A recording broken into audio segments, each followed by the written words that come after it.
Profeta Amós, capítulo 8, a visão de um cesto de frutos, ameaças contra Israel. A mesma linha de pensamento vem no Reino do Norte, palavras do profeta Amós contra o Reino do Norte, casa de Israel, e aqui a visão do cesto de frutos. Vamos lá.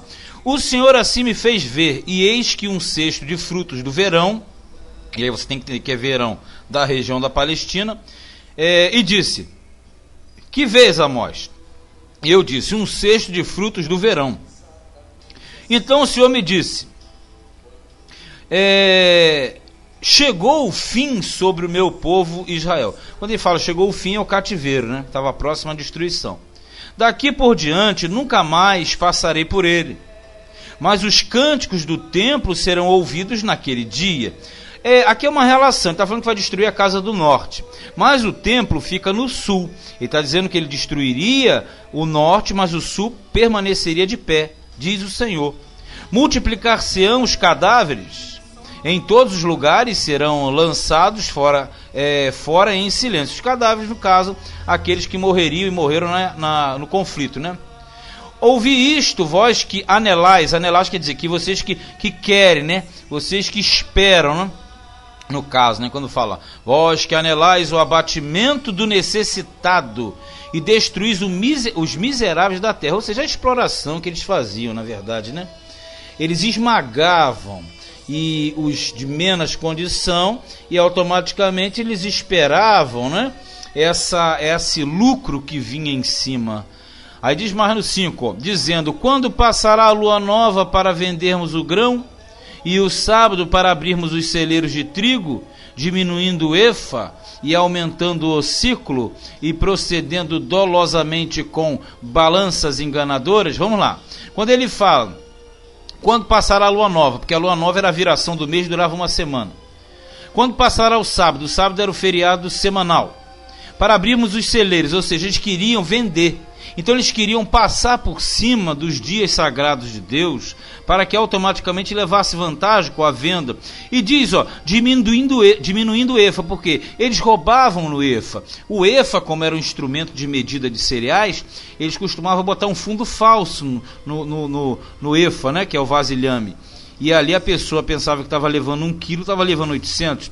Da mesma forma, a balança enganadora, que tinha um peso corrupto, para comprarmos os pobres aqui por dinheiro e os necessitados por um par de sapatos. Ele está dizendo assim, olha, vocês querem explorar o pobre, comprar o pobre com dinheiro, explorar por um par de sapatos, ou seja, negocia com qualquer parte que o elemento possua para fornecer o alimento, e depois venderemos as cascas do trigo. Olha aqui, ou seja, eles eram extremamente mesquinhos, corruptos.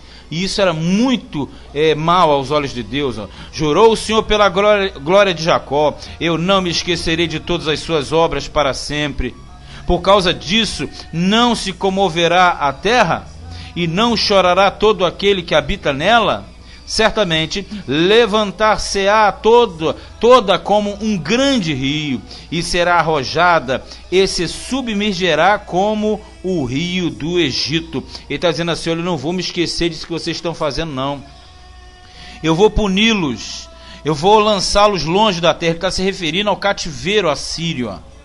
E sucederá que naquele dia, diz o Senhor, farei que o sol se ponha ao meio-dia e a terra se entebreneça em dia de luz. O sol se pôr ao meio-dia, geralmente a pessoa leva logo para o lado do Apocalipse lá no final, mas não é isso não. O sol ao meio-dia, ele quer dizer que com a invasão militar, eles incendiavam as cidades e aquela nuvem preta, ela ficava ardendo durante todo o dia, de forma que ao meio-dia, e as invasões se davam geralmente às 6 da manhã, ao raiar do dia, quando chegava nesta hora do meio-dia, o céu estava tão escuro que você não via a luz, né? Agora, aplicando para a grande tribulação, aquelas questões todas escatológicas, aí dá até para ser feito, mas aqui está falando literalmente de escuridão no céu. E tornarei as vossas festas em luto e todos os vossos cânticos em lamentações, ou seja, as festividades que eles faziam, aquela paparicação toda, aqueles cultos a Deus que não valiam de nada. E aparecerá pano de saco, quer dizer, humilhação, sobre todos os lombos e calva sobre toda a cabeça, porque eles rapavam a cabeça, até mesmo por rituais errados, né? E farei que isso seja como luto de filho único, e o seu fim como de amarguras, ou seja, vocês vão sofrer tanto tanto que vocês vão sofrer como se tivesse perdido um único filho, e o seu fim como dia de amarguras. Eis que vem dias, diz o Senhor, em que enviarei fome sobre a terra, não fome de grão nem sede de água, mas de ouvir as palavras do Senhor. Bem, aqui literalmente ele está falando o seguinte: tenho mandado profetas para vocês, e vocês não querem ouvir. Vocês têm a minha lei e não querem obedecer. Então dias virão em que vocês terão fome do homem falando, o homem de Deus, e da minha lei para que vocês obedeçam. Porque quando um profeta surgia, é porque a lei de Deus estava em baixa. Então ele diz que haveria fome não de pão, mas da palavra do Senhor. Alguns aplicam isso aqui à grande tribulação, mas tem alguns problemas em relação a essa aplicação, não quero entrar aqui agora não.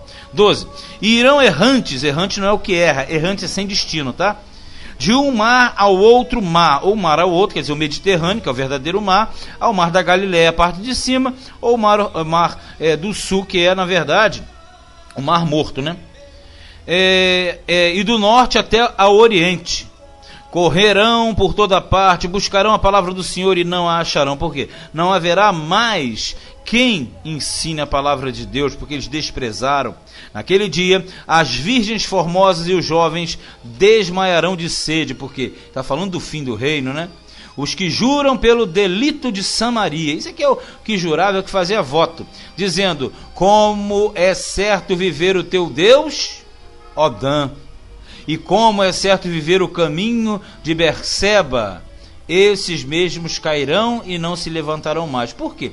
Dan e Berseba são as extremidades. Dan é a parte norte e Berseba a parte sul. São os limites da terra. E eles se gabavam, né, nessa fanfarronice, de achar que nunca eles seriam tocados por serem o povo de Deus e porque eles foram colocados na terra prometida. E Deus está dizendo aqui: vocês vão entrar pelo cano, serão levados em cativeiro e não mais vocês terão toda essa pompa, toda esta marra, né, de falar que são filhos meus, são povo meu, né? Israel, meu filho, porque não era filho pessoa, era filho no sentido coletividade. Ele está dizendo: mas eu vou acabar com esse juramento de vocês. Bem, terminamos mais o capítulo. Amós, capítulo de número 8.